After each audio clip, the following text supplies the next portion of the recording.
Hey everyone, welcome to the Givingtown podcast, brought to you by the Joyful Roberts Group. We are a Newberg-based family real estate team where we help your family make the right move. I'm your host, Danielle Roberts, and today I'm sharing my conversation with Korie Buerkle about the Newberg Public Library. Korie has been a familiar face at the library for over 20 years, having served as a children's librarian and assistant library director before becoming the library director a few years ago. In today's episode, Korie shares her 20-year journey at the Newberg Public Library, how the library got started, how book selections and collection development are handled by librarians, how reading has changed over the years, programs and events happening at the library's vital role as a space for everyone in the community, and how you can get involved with and support our local library. And with that, let's go ahead and get started. All right, Korie, it's great to have you here. Thank you for joining me on the Givingtown podcast today. Thanks for having me. You know, it's funny. I'm trying to remember.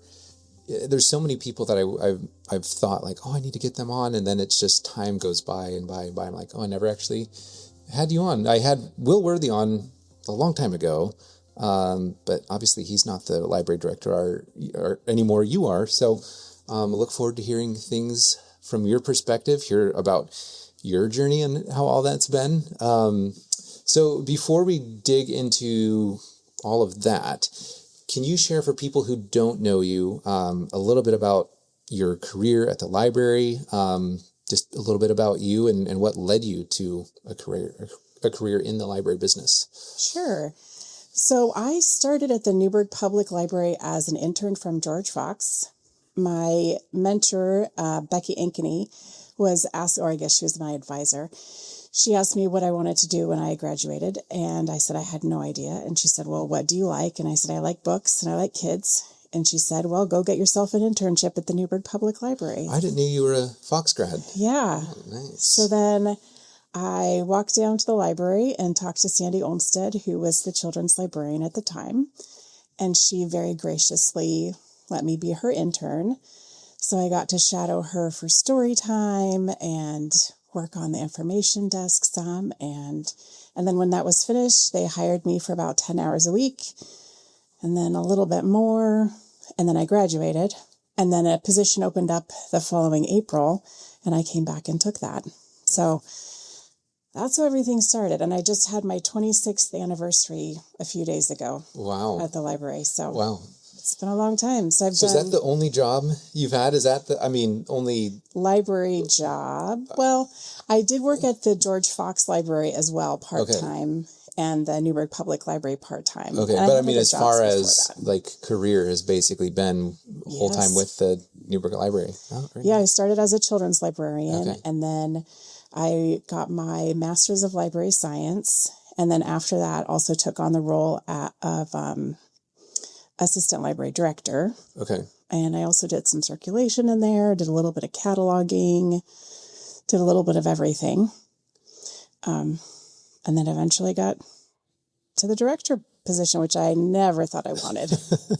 Well, I remember, as I mentioned, I'd interviewed Will Worthy, who, for any listeners who don't know, Will Worthy is Newberg's city manager, but originally came to Newberg as the library director. And I remember the first time, I hadn't met him yet. I just heard this amazing Scottish accent in the library and talking to, it might have been you. He was talking to someone, they were talking about how things needed to kind of be rearranged. And I gathered that he was kind of becoming whether he was interviewing or had just been appointed as the new library director. Uh-huh. And everyone's plan was that he would do that. And then I should have looked at what podcast episode it was.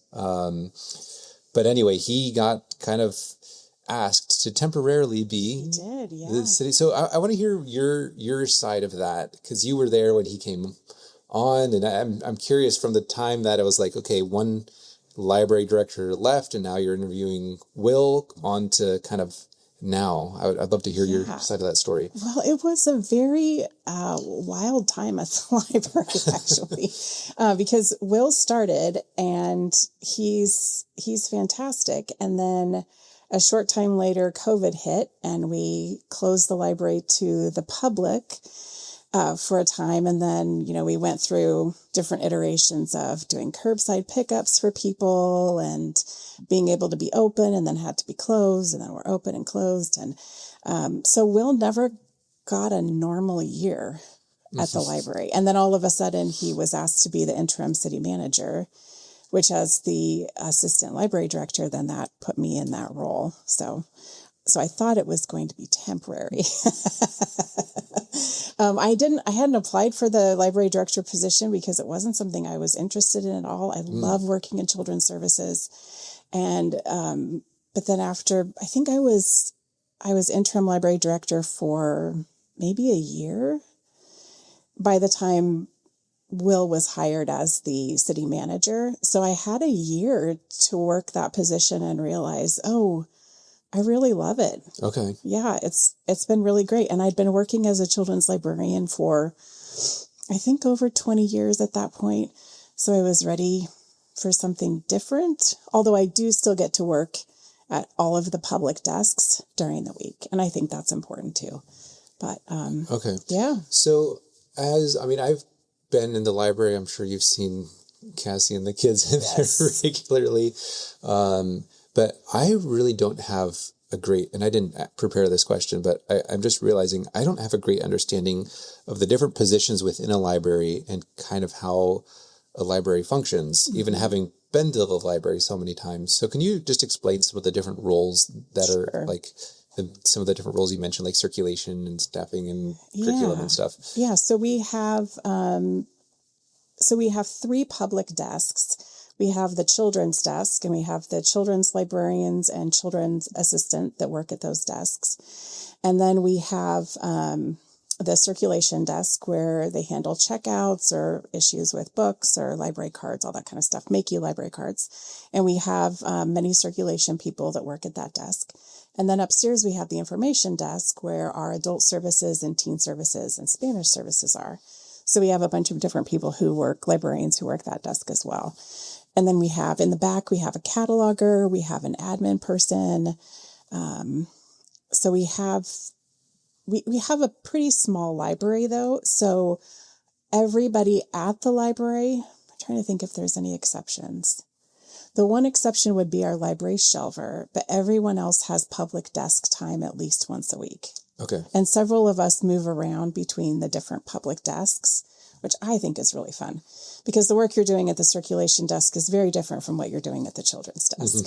So yeah, it's never boring. Yeah. It keeps things interesting. So, I'm curious, and I don't know if I was going to ask this later, but like your role as library director, like between assistant director and director, like what's the difference in those? Like, what's your kind of main responsibility when it comes to the library? Ooh, let's see. Well, I take care of the staff and I take care of the public and I take care of the budget and I take care of the scheduling and a million little things in between all of the kind of the majority things that I do too. Yeah. So there's a lot of different What's something you think that people would find surprising? Like, it seems from the outside like, oh, it's a library. Like it just kind of like they have books and you rent them out. But what are some things that might be surprising for the public to realize like, oh, I didn't know that was a part of what you had to do as a library? Ooh. Well, I think something that people think we do as librarians is that we read books. And we read a lot of books, but we don't read them on our work time. So that's always something that people are kind of surprised about. I think that a lot of my job is budget and scheduling and answering like 1,000 emails, just like everyone else who works. So I think people expect that I have more desk time with the public, and most of my work is done behind the scenes. Okay. It's interesting too, just as the public, I feel like we often take the library for granted. Like it's just there, like it's the library. Every town has a library. But not everywhere in the world or in the United States has that. Dundee doesn't have that. Yeah, Dundee doesn't have that. Nearby you. And technically, are they even considered out of district? Like, are they allowed to come and use the Newberg Library? Or I don't actually know how that works. That's a great question. And it's kind of a complicated answer. So I think the easiest way to say that might be that people from Dundee can come in and get a limited access card. Okay. And so they can still check out items at the library. So anybody can come into the public library, whether they have a card or not. And if you live in Dundee, then you can get a limited access card. So you don't have as much access to materials as you do if you're in the city limits of Newberg. And that's the same as anyone who's outside of the city limits, right? In the Newberg area. Yeah. Okay. Because we used to live just outside the city limits, and that was kind of, which, makes sense because if you're not taxed for it, then you don't get to enjoy all the same benefits. That's kind of how that works. Yeah. So how did the Newberg Library, speaking of taking it for granted, how did the Newberg Library actually get started? So I believe it was 1907, a group of women got together and decided that the city needed a library. So the library started I'm told, in a little corner of the YMCA. Okay. Which was in downtown Newberg. I don't remember the address, but I could point out the building if I saw it. So we used to have a YMCA. The library was in a little tiny corner, and it didn't take long before the space was outgrown. So I think it was 1910, the women petitioned Andrew Carnegie, who was giving grants to cities to build libraries. So they petitioned him for $10,000 to be able to build the Newberg Public Library. That's a lot of money back then. It was. And so the agreement was that the $10,000 would be used to build the building itself, but the city had to give the land. They had to provide the books, provide staff, and basically keep the lights on, right? And they agreed to that as long as Andrew Carnegie gave them the $10,000 to build the library. And depending on how big your city was, it gave you different plans, building plans. So like McMinnville has a Carnegie Library, and it's bigger than ours, and it has a fireplace, which I'm jealous of. I don't know if they use it anymore, but they were a bigger city, and so they got a different building plan than we did. Interesting. So so that's because I know, as Will calls it, a Carnegie. Yeah, I know. I always say it wrong. It is Carnegie, and I always say Carnegie. Oh, I thought that was just a Scottish thing. Is it actually? Well, he was Scottish, right? So it is how you pronounce it. I guess so. So Will's right. Will's right. Anyway, but us Americans say Carnegie. Carnegie. So by 1912, in March of 1912, the Newberg Public Library opened at its current location. Okay. But that's how people can tell that it's a Carnegie Library because of the style. Right. Because they picked the designs, and I guess that's more efficient anyway. Yeah. Okay. Yeah. And then in the early 80s, the land behind the public library was donated by the Austin family. Okay. And then through taxes and fundraising, the rest of the library was built. So I believe that was opened in 1985. And that is, so the Carnegie Library was that brick building that's just right next to... the little one. Okay. Yep. So is it, and it's just the upstairs, or no, there's an upstairs and downstairs. Yes. There must have been different stairs at some point, right?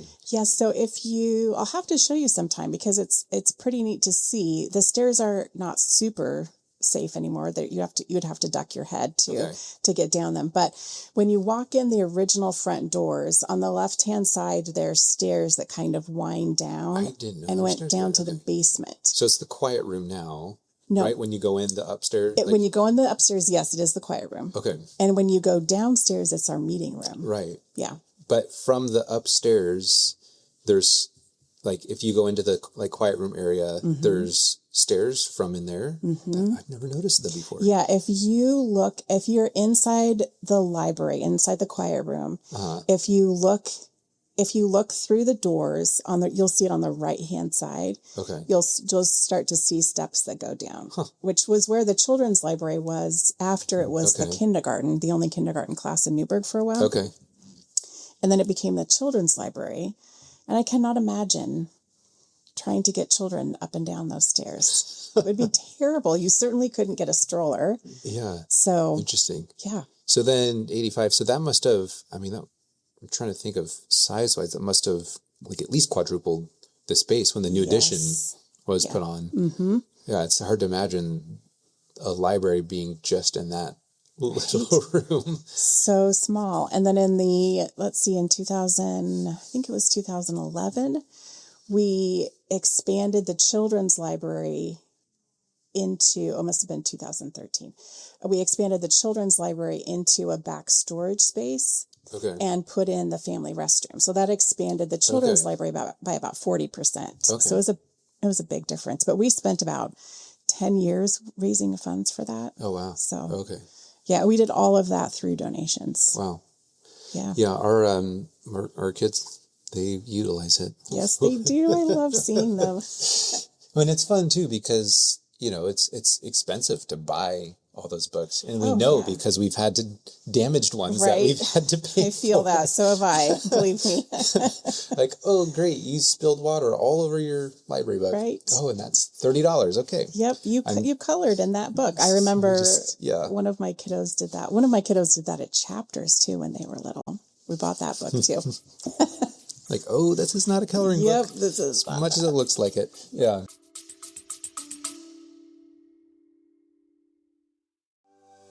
Hey everyone, quick break from the episode. The Giving Town podcast is brought to you by my real estate team, the Joyful Roberts Group. We're a family-run business located in Newberg, and we are passionate about serving and advising our clients at the highest level possible. Our goal is to serve you with excellence, get you the results you're looking for, and help you enjoy the process. If you've appreciated this podcast, the best way you can help us out is by introducing us to any of your friends and family who are thinking about buying or selling a home anywhere within 45 minutes of Newberg. All right, thanks for listening, and back to the show. So, kind of moving on to the next question. So the kind of the history and how it expanded. But a lot of people see the library as just like, oh, it's a place you go to get books. But I'm curious, as you see it, like, how do you see the mission or like the goal of the library for Newberg? So our mission is, I think the wording is somewhere along the lines of, nourishing and enriching the lives of the community. But we are very community oriented, right? Because without the community, it is just books in a building. And that isn't, if no one's reading the books, what is that worth? So I think it's really a community space. It's been fun to watch, parents come together at story time with their kids. You can see the kids are socializing, the parents are socializing, friendships are developing. We also have book clubs for adults, and I see that happening in those places too. So people are really coming together and connecting, people who wouldn't otherwise get to know each other, understand each other, hear from each other. So it's free resources. I should say free resources, but of course, taxes are paying for that, right? Yeah. But you can come into the library and you can read the books, right? You can come into the library and you can use the library without taking anything out of it too. We have computers upstairs. When I'm on the information desk upstairs, I'll be helping people print things out. I will be helping people apply for jobs. So there's a lot of people who come in who don't have access to a computer at home. So this is where they can apply for jobs. This is where they can get access to their benefits. We helped somebody buy plane tickets at one point who hadn't done it before, so needed a little bit more help walking through it. So there's just all sorts of things. There's services that we provide, as well as the things you can check out too, right? Yeah. Which is more than books too. What kind of, speaking of services and like activities, what different things do you offer? Because when you drive by, you see the reader board. A lot of people never drive that way. Let's say they don't know what events are currently happening. So for people who may only know the library as a place where you can go and rent books, especially for families, it seems like what are the things that maybe the public should be aware of? Like, hey, these are things that the library offers. Yeah, so we have weekly story times, of course. We have story times for everyone, starting from babies. We have a baby time story time, and then we have family story time as well. We also have book clubs. So we have My First Book Club, which is for kindergarten through second graders.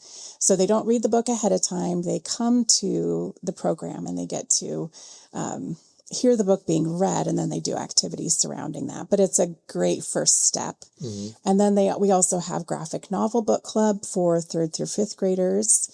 We have ongoing program for teen. It's called Teen Takeover on Thursday afternoons. So the teens get to come and decide all kinds of things, like what kind of displays they want to put up, what kind of programs are they interested in. For adults, we have several book clubs. We have a fiction book club, a mystery book club. We have a book club that meets at Friends View. We have a book club that meets at the Senior Center. We also do, we do a beginning computer help class at the Senior Center as well. We have Memory Cafe for adults who are having memory issues with their caregivers. So that's been a really important program, I think, too, that we've been doing for a couple of years now. And that just gives people another place to connect as well. Yeah. And, we just have so many things always going on. We have Lego builders. We have thousands of Legos that we put out, and kids come and build those. And then we have like one-off huge events as well, like Public Works Day is coming up in June. I think it's June 18th this year, 17th. It's June 17th this year. And that's a huge program where they bring in big equipment from Public Works, and the police department comes and the fire department comes, and they have a free hot dog lunch for the first 500 people. And we usually have, I think, around 700 people come for that. Yeah, there's a lot. It's a lot. There's a lot of, it's very loud. It's so loud. But all the kids get to go and climb in the tractors and beat the horns. And honk the horn.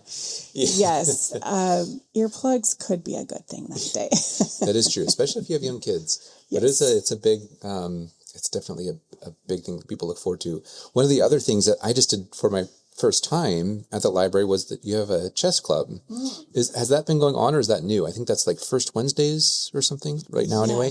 Yes, and we also have a D&D club, which I forgot to mention. So a chess club, it had been going for a while, and then our staff person who was putting it on got a job at a different library, and so it took a little bit of a break, but now it's back and very popular. Yeah, it's my 7-year-old is learning to play chess, and he's actually decently good now. And then my 5-year-old wants to play, but doesn't quite understand that the pieces have a way that they move and get in there. What was the other thing? You also have a library. What do you call it? The Library of Things? Oh, the Library of Things. We have about 250 items in our Library of Things. So we have a huge selection of games, which is really fun because games are quite expensive, and this way you can try things out and see what you like as well. We also have some tools. We have cake pans. We have a lot of educational games as well. We have some electronic things too. We just have all kinds of different things in the Library of Things. And that's pretty common for libraries to have now. Okay. But most of ours is grant funded as well. So we just add a bit to it every year. And we need to come back and actually use some of those games. Our kids are just now old enough where we can have like a family game time. So it's kind of fun. We'll probably be in there checking that out again. One of the other questions I had was, as far as like current plans or like initiatives, like anything the library is like working on, or anything that's kind of coming up that's exciting. Well, we are almost at the summer reading program, which is always very exciting, right? So that's one of our busiest times of year. Outside of programming, though, something that we're working on is digitizing the Newberg graphics. So we have an agreement that was signed many years ago now with the Newberg graphic that we can digitize up to a certain year. So we're trying to get those digitized, which takes a lot of time, and we are using volunteer help for as well. I don't know if you know that Newberg doesn't have a historical society any longer. Oh, I did not. So the library is really the place for those kinds of documents. When did the historical society not? It dissolved. I am not sure of the exact date. It was probably, I think, within this year. Okay. So what I would really love to have at some point is a librarian who could focus on local history and could be in charge of those types of projects, like the digitization of the Newberg graphics, but also other materials that we have that would be much more easily searched if you could do like a keyword search, right? Which is not perfect for documents like that because sometimes things are misspelled or sometimes the clarity is lacking. But so it has to have some intelligence to the database and catalog, right? I feel like there's got to be a good AI tool that could help with that. Well, there is a good tool that can do keyword search, but really it's only as strong as whatever you're putting into it, right? Yeah. So like sometimes with the graphics, it's hard to get a good scan, especially of the older Newberg graphics. Okay. But we do have back to the beginning of the Newberg graphics. So we have a lot of Newberg graphics at the Newberg Public Library. Yeah. Wow. And then the summer reading program. Can you share just briefly how that works, like what that is? Yeah. So we have a summer reading program for everyone. So from babies up through adults, we have something for everyone. It starts on June 6th, and we have an early literacy program, a kids program, a teen program, and an adult program. So within that, when you are keeping track of what you're reading, you get to enter for a chance to win prizes during the summer. Plus, we have more robust programming with the kids being out of school, of course. We have a lot of grant funds that are used from the Newberg Library Foundation and then also from the Ready to Read grant through the state of Oregon. We bring in performers, like we have creature teachers coming in with animals. It's always really popular with the kids. We have a Taste of Samoa, which some Samoa dancing coming in. We have just all kinds of really fun programs. We also have the mascot hunt, which is hugely popular. So I can't reveal yet. Well, when is this? It's probably, It'll be June when this releases. Then I can definitely tell you that, but you can't tell your kids yet. Okay. But our summer reading mascot is the cutest ugly potato you've ever seen. It's ridiculous. So every year we pick a mascot based on the library theme, which this year is Plant a Seed, Read. And then the library mascot not only hides around the library for kids to find every week, but it moves around to different local businesses every week. So we've been doing this program for over 20 years. One of the first people to win a Newberg Library mascot is now our teen librarian. Oh, fun. Which is really fun. She has the mascot. It was Dewey the dog that year, the mascot sitting at her desk. But it's a great way for people to connect with the community because every year we hear, I had no idea that this shop even existed, but we put everything on a list so people know where to go and look. Yeah. And so they're going around to those businesses each week looking for the library mascot. When they find it, they come back to the library and enter the drawing. And at the end of the summer, we give away between 10 and 20 mascots that kids get to keep. Oh, okay. So that's fun. That's pretty fun. And then with the summer reading program, that's popular too, because like people get serious about those prizes. Yes. They can get very serious about the prizes. We have lots of great prizes too. Yeah. It's very, it's fun to see. For some kids, it's a great motivator. Yeah. And some kids are, going to read no matter what too. So there's definitely a mix of both. But we've got a great adult program as well. Yeah. So we covered some of the services and resources. One of the things, this is kind of more of a kind of stepping back out from the library itself. This is more just how people view books in general. And I was just reading, and I thought I'd written this down, but I didn't. But I was reading that there's like 40% of people, like 40% of adults don't read, like at all. Like up to 60% read like up to a book a year. Really? And then there's 40% that other than just scrolling the internet or their phones or social media don't read. And that to me just is so sad. It is sad. I guess what I see from the library side is that my statistics keep going up each year. Okay. So the amount of people who read. For the amount of people who are coming into the library and the books that are being checked out. So like specifically for Newberg. Yes. Okay. So we do about 33,000 items a month. checked Okay. out at the library. Okay. We have about a little over typically 8,000 visits a month Okay. at the library. So we're a very busy library for our size. I just think that's sad. I think that statistic is so sad. But have you seen social media, really, this has gone back all the way to TV, like in the 60s, like kids could plop in front of the TV instead of read. Right. But do you see patterns like in book reading, like as the public? For sure. Okay. Like what kind of patterns do you see? Well, so I've been at the library for 26 years. So when I started, the library did not have DVDs or CDs, CD audiobooks. None of that was there yet. I was able to start the children's DVD and CD audiobook collection. Okay. And now we have playaways, which are like MP3 players with audiobooks in them. Those, yeah. Yeah, they're great, especially for kids, but we have a lot of adults who like them as well.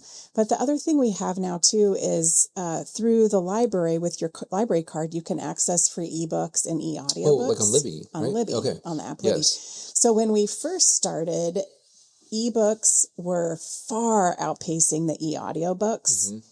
And that has been really interesting to see. I mean, in a way, I think they kind of held steady, but then the e-audiobooks now far outpace the ebooks. So when I pulled some stats because I thought this was just really fascinating to me. Our print books for last year had a checkout of 286,000. Okay. The ebooks had a checkout of 21,850. So that's way less ebooks than print books being read, right? We still do a lot of circulation in print books. But then as far as our e-audiobooks, so our e-audiobooks were 33,000, but our audiobooks that are like the, hold in your hand CDs or playaways were 9,000. Okay. So people are, it's so easy on your phone, on your device to download that audiobook and then consume books that way. And I would say that's definitely a trend where you can see the consumption of audiobooks because you can do that on your commute. Yeah. I listen to audiobooks when I'm working in the yard, when I'm folding the laundry, when I'm doing those things that maybe are not my favorite things to do, but it's a lot more enjoyable with an audiobook. Yeah. And then you find a popular one and there's 2 books and there's 50 people waiting for right. Oh yes. Oh no, my hold lapsed. Yeah. And that definitely is a place where, we need to add more resources to that. I definitely see that as, a challenge for us at the library is that e-audiobooks are so popular and also they're expensive to buy. So some people think that because it's audio, then why are you still paying for it? But you're paying for the copyright, right? Right, because you have to pay for that license, right? Yes, and depending on the publisher, I'm either paying to have this available to my library patrons for a certain period of time, or I'm paying for a certain number of checkouts. But it doesn't mean that I'm getting to keep that forever. Interesting. So as a library, you can't buy a book? As far as the ebook, because like on Audible, for example, you buy, and then that's yours forever, right? That is not how it works for libraries. What a scam! Sorry, that doesn't seem fair. It is. It does not feel super fair either. I will say, yeah. Huh? I guess we'll just let that lie where it is. Okay, interesting. So, because I've wondered, like, there's so many books that I'm like, oh, I'd love to read this, but then it's not on Libby, because there's I like reading like personal development and like business and sales because that's kind of what I do. Yeah. But a lot of the books I'm after aren't on there, and so because there's 600 titles I think in the subcategory out of probably hundreds of thousands that are in that genre, and I'm sure that's a decision as a library you have to kind of make those decisions of like both the print books and like the ebooks and audiobooks, like which ones to buy and how. So how do you go through that process? Well, I will tell you how we go. The process that we have for ebooks and e-audiobooks is different than print. So for ebooks and e-audiobooks, all I have money to do is buy down the high holds list. So I'm sorry to say, but your books are never going to be on the high holds list. Those are not the bestsellers that everybody is anxious for. So there's a couple different layers. So the Newberg Public Library, is part of the Chemeketa library system, right? So there's also the Oregon Digital Library Consortium. So we pay to be, so we're part of that, right? CCRLS, our library system, pays to be part of the Oregon Digital Library Consortium. So there's that level. But then the CCRLS, our library consortium, also puts funds in to buy down the high holds list. Okay. And then the Newberg Public Library looks specifically at what our Newberg patrons are wanting, and we buy down those high holds lists as well. So that is all that I'm doing. Yeah. That's all I've got money to do is like just try to I feel like I'm putting fingers in a dam, right? Like what are some of the ones that like kind of blew you away? Like, wow, that's a lot of holds. Like some of the most popular books that recently come out. Oh, wow. That's a great question. So I know a really popular one right now because it took me forever to get it on Libby was Theo of Golden. Okay. Which I just finished last night. And then as soon as I finish something, I return it because then the next person can check it out. Right. So I encourage people to do that too. If you're done reading it and it hasn't expired yet, because as you know, when it expires, it automatically leaves your device, but you can return it early. And that does help the list too. Right. So that one has been hugely popular. The nonfiction book that stays consistently on the high list is The Body Keeps the Score. Okay. That one, and that's an older book, right? It is definitely, it's maybe 10 or more years old. I've talked to multiple people who have said, I'm too scared to read this book. I've been reading it like a chapter every couple of months. I'm going very slowly. Yes. Okay, now I got to deal with the trauma that I just got from reading that chapter. Right. And my body is keeping score of it. My body is keeping the score. So that's always kind of a fun one for me. And then anytime a movie is coming out that has a book related to it, that people are going to want to check that out too, right? There's a movie, actually I haven't looked to see if this one has high holds on Libby yet, but The Sheep Detectives just came out. And there's the book it was based on, very, very loosely, is called 3 Bags Full by Leonie Swan, I think. Anyway, haven't checked to see if that one's been popular, but I will tell you that there's... It's part of a rhyme, right? That's like... Yes. I think 3 bags... Anyway. Yep. Baba Black Sheep. Yes. You anymore. Yes. Yes, sir. 3 Bags Full. Yep. My kids learned that in sign language for some reason. Oh, this was fun. a long time ago, so it's just barely in the back of my mind. Interesting. Yeah. Well, going back to like the patterns in book reading. So like, I think it was probably 15 years ago. There were people predicting that, print books, like paper books, would be obsolete by like 2020. And what's fascinating now is across the world, people are recognizing that kids do not learn as well when they're looking at a screen, regardless of what it is they're looking at, which is just interesting. Like, and I think like I can't, like it's harder for me to retain like reading audio, and also because on my phone I'm getting text messages and also social media is right there, and I get a pop up, or I try to minimize notifications, but still having your phone in your hand is like a major just distraction device versus having a physical book that just, I don't know. It's like when I pick up my phone, I'm cued for all these other things, and it's hard. It's hard. As sad as it is to like go to the book. Yeah. But yeah, it's just interesting. So I feel like paper books have almost had, like, just anecdotally, feels like they've almost had like a comeback. I don't know if you noticed that. Like, it seemed like everything was going to be about like, ebooks, but now people are like, no, I actually want to get back into a physical book. Have you seen that at all? Well, what I have seen is that our statistics for checkouts just continue to grow at the library. So I haven't seen, leaving the pandemic aside, right? So, when it's normal years, when it's our usual years, my statistics have just continued to climb. But I will say that my statistics of children's items are also the ones that continue to go up and up and up and up. And I do know a lot of adults who love to read audiobooks, which, that does count as reading. I will just be clear about that.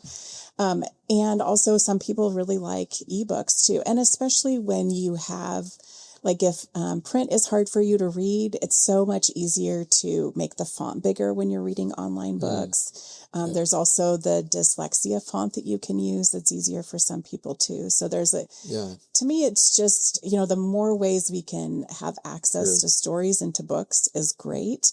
But I don't think print books are going away. Yeah. I don't see that. Me neither. No, it is fascinating. It's cool. I love all these new things like with Libby, for example, like anything to get us off of social media and all the junk on the news and stuff. Like reading is good. Yep. Do it more. And podcasts like this one. Yeah. So why do you think, you kind of already explained this a little bit, but why do you think the library specifically is such an important space for the Newberg community? So I grew up here. I grew up in Newberg, and I grew up going to the Newberg Public Library. And it is so fun to see how much the library has continued to change with the community over the years between, the expansions, but also the different kinds of materials that we now have for people. Just we're always finding ways that we can give people more access to resources, whether that's games and technology, people can check out hotspots at the library as well, or different kinds of books. The library should have books for everyone at the library. So as we, continue to grow as a city, our population continues to grow. The checkouts for the library continue to grow. We continue to find all kinds of different resources for people. But I also see connection as a huge part of all of this, right? So what we get to do when we're doing Reader's Advisory too is we're connecting the right person to the right book at the right time. And it makes people so happy. It makes us so happy too. So people come in, if somebody comes in and they're looking for a book, you can ask them questions like, tell me about a book that you liked reading. Or sometimes if you're talking to a kid and they're surly about having to come in and get a book, I'll say, tell me about something that you enjoy doing. And then that helps me figure out what their interests are. Our library staff, we are definitely a community of readers. Like we read a lot of books and a lot of different kinds of books. So between the resources at our fingertips with, search engines and based on what we've read ourselves and reviews that we've read of books, and it is just a joy to find a book for someone that really sparks their interest. Or, sometimes people come looking for books that they're nostalgic about that they read when they were children. And we can't always find what they're looking for because, we don't have a historical collection outside of Newberg history, right? Like public library books get a lot of use. And if it's children's books, they get a lot of really hard use, right? Yes, they fall apart. Well, because also like if you're talking about picture books or graphic novels, how many times are your kids reading those before they come back to the library? So on my statistics, it shows us one checkout, right? But oftentimes you have read that book 20 times to your child before it comes back to the library, right? So that's a lot of use. So books don't last forever. And, not all titles remain in publication either. But so whether it's something that people are nostalgic for or an interest or something that they want to learn about, finding the right book for the right person at the right time. Yeah. That's just joy. Yeah. I have the problem. I drive my wife crazy because I have at one point I had 13 books stacked on my nightstand. She's like, you are not reading all of these. Put them away. Choose one. I'm like, I can't. I want to read all of them. Yes. And then I buy a new book because she's like, what are you doing? The library has it. No, they don't. And I now can say they will never have my book, Cassie. Well, no. For ebooks, right? But here's the other thing that you can do. So when we're talking about print materials too, ILL is a thing. We are connected to Salem Public Library, McMinnville, Woodburn, all of those. So we bring books from other libraries to you as well. We have a courier truck that drives 6 days a week. But we also have a patron request form on the library's website. So if there is a book that you really want, but Amazon sends it in 2 days. Oh, for shame! For shame! I know it's bad. But we can get you. We are very interested in what people are wanting to read, so people can request books that way. Yes, you're right. I also, my problem is I also like highlighting and like folding the page. Yeah, don't do that to libraries, please. Should Don't do that. don't do that to But, libraries. you know, to defend my wife, I probably should rent the book first to make sure I like it. Right. And then get it again. So, okay. I hardly ever buy new books. Yeah. But our library friends also has a great book sale in the lobby, and I buy a lot of books from them. What percentage do you read all those books? Because I don't. Oh, that's a great question. You know what I usually buy? I usually buy books that I've read already. Okay. Yeah. And do you because I love them so much. They like become more like shelf trophies almost, I will admit. Yep. I reread a lot. I do. I've read 10% of a lot of books. Yeah. And then I find a new one that's like, this is what I need. Yeah. But sometimes you get partway through a book. Because like for me, like I'm always trying to find like, what is the book I need right now? Yeah, and then you think a book is it. And it's not quite. Yeah. You know? And that is just fine. If you are reading a book and you're not enjoying it or it's not what you're looking for, there is no problem with stopping that. I stop books all the time. But Life is too it short. drives me crazy to not finish a book. I feel like you need to let go of that. I need to let go of that. Yeah, you need to let go. Yes. Okay. Well, enough about me and my bad book habits, but how do people request ILL, interlibrary loan, right? So there's a couple of different things. So you can do a holds request, which is within our current library system. Mm-hmm. But sometimes you want a book, especially like specialized books. Also, we find a lot of ILL requests for like art books or sometimes very specific religious books as well. And so we're able to request them from a network of libraries throughout the country. Okay. And same people, request our books as well. So then we send those through the mail. Okay. And then you get those for a certain period of time. There's a little paper strap that's on the book that says this is an ILL, return it at this time. And then we ship it back to the library too. So you can do, I think what we've said is you can do 12 of those for free per year. Okay. And then after that, there's a slight charge because we do pay postage for those as well. And 12, I mean, that's a book a month. Yeah. And all of your books should not be ILL. So that's actually very reasonable. I have never had anybody reach that because most of the time we can find what people are looking for within our library system. Okay. So. Yeah. Yeah. What are some of the biggest challenges that the library faces today? Maybe libraries in general and maybe specifically the Newberg Library. I think budget is just really hard for everyone. So with us at the Newberg Public Library, I feel really grateful that the library is taken care of as well as other city departments. So in some cities, different departments are pitted against each other, and that does not happen at our city. And that is a testament to Will Worthy's leadership. It really is. And I appreciate that a lot. But he will always care about the library. And he will always care about the library, right? But as like I said, my checkouts continue to go up, my visits to the library, but my staffing has not gone up.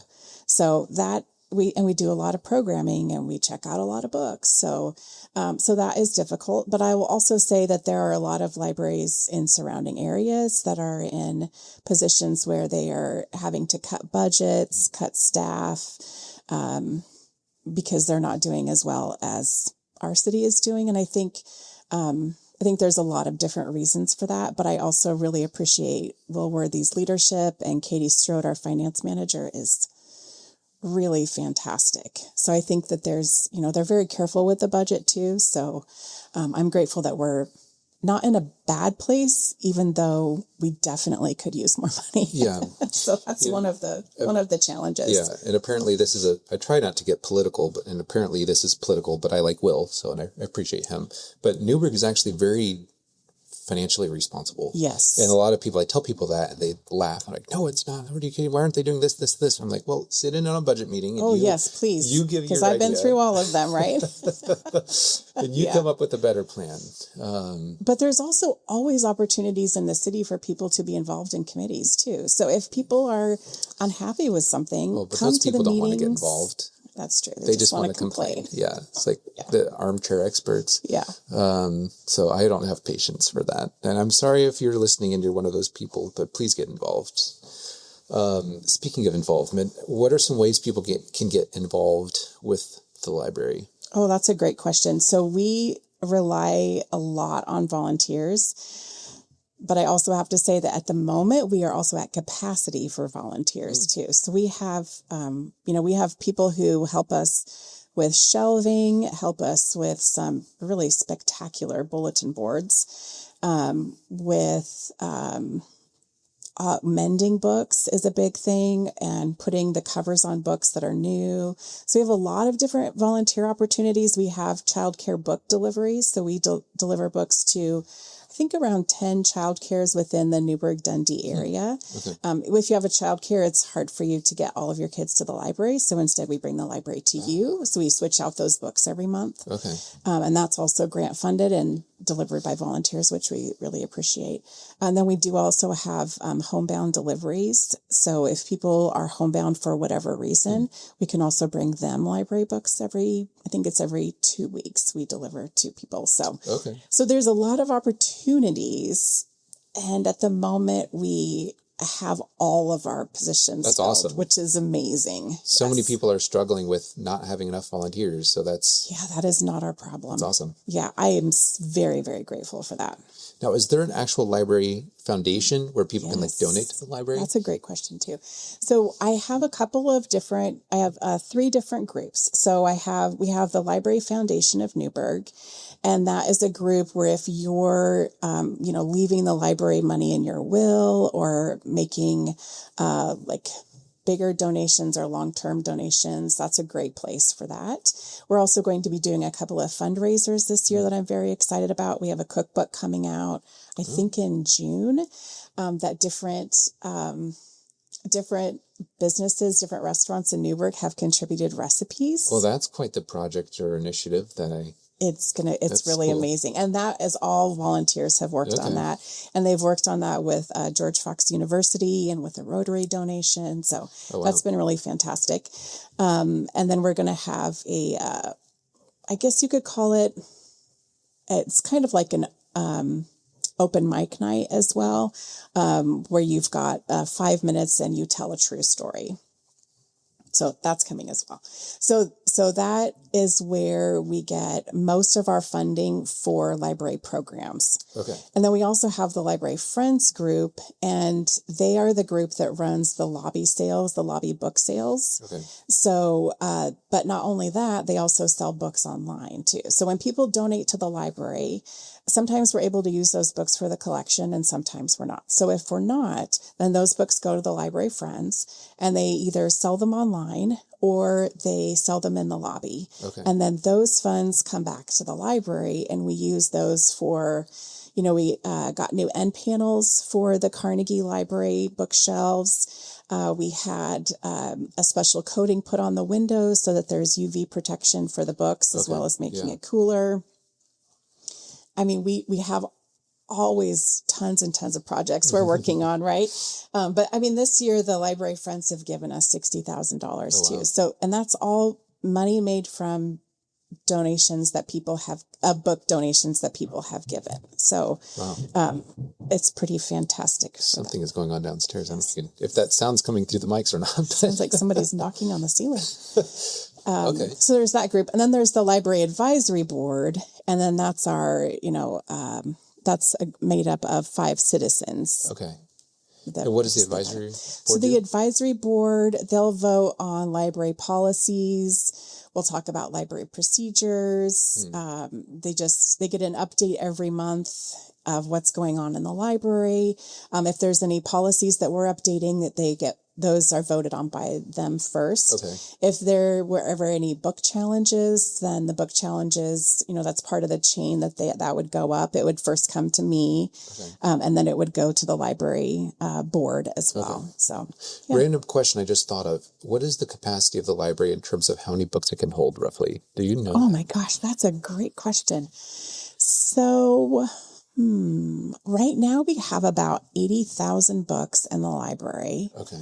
But also remember, at any given time, we have a ton of those are checked out, right? So if we... In the neighborhood of like 80,000? I mean,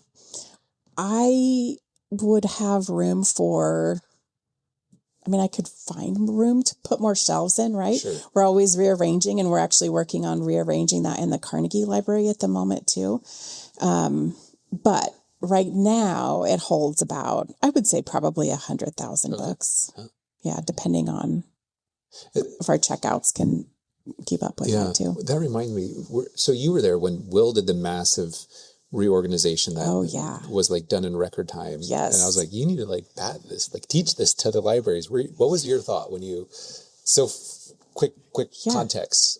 Actually, you provide that from your perspective because he told me about it, but you're a librarian. So we needed to shift most of the books upstairs in the library. And that is always a terrible job. I have never seen that done well before this. It takes a lot of coordination, and it's just a huge project that usually takes a very long time. Well, Will is a very strategic thinker, and he came up, he gamified it. So he came up with this plan, and it had a ton of moving pieces, just like, strategic games that Will loves to play too. And he came up with this plan, and it worked beautifully. I have never seen a plan like this come together without things ending up in the wrong spot. So it was very clear and easy to understand. And he was like, the dungeon master with all of the different plans. And he, it's all very well laid out, and it just worked beautifully. So he presented that at the Oregon Library Association conference a few years after that. To talk about, you can do this. Yeah. You can do this easily. Because this is the process that would normally take weeks, right? And he did it. It was like a couple days or something. Yeah, we did it in mostly one day. We did a little bit the evening before the big move. But most of it just happened in the same day. And we're talking about tens of thousands of books being moved. Yeah. And I think he showed me and I was confused even looking at it, but I just thought that was incredible. I imagine as a librarian, you would have seen that and gone, wow, that was incredible. It was fantastic. Yeah. Last question. What gives you hope for the future of Newberg and the library? Ooh, well, honestly, my checkout statistics and the use of the library gives me a lot of hope. That gives me a lot of hope for Newberg. I love that Newberg loves its library. And I think that's really special. You don't find that in every community. You find that in a lot of communities. Certainly the library is such a big part of that. But in Newberg, people really, really care about their library. They use it as a place to come together, to connect. They use the library meeting room, which you can reserve for free too. There's just a lot of different ways that the Newberg community uses the library, not just in books, but in, resources and all of those good things too. So yeah, it's a good place. Yeah.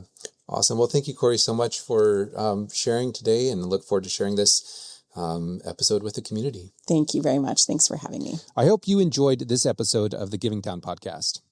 Our mission with this podcast is to provide hope and inspiration to our community by sharing the stories of the amazing leaders here.